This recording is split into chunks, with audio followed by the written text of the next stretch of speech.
నెల్లూరు జిల్లా అడవిరాజుపాలెం సమీపంలోని Siripuram railway gate నాగోన్ ఎక్స్ప్రెస్లో పొగలు వచ్చాయి. ఒక్కసారిగా పొగలు రావడంతో గమనించిన లోకో పైలట్ ట్రైన్ ఆపేశాడు.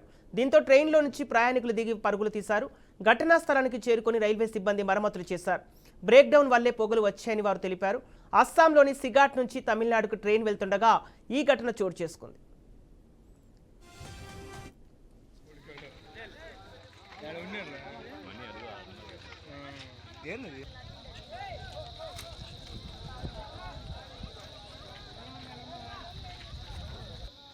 కోచ్ ఆగింది. ఎనగ నుంచి రెండో కోచ్ జనరల్ కోచ్లో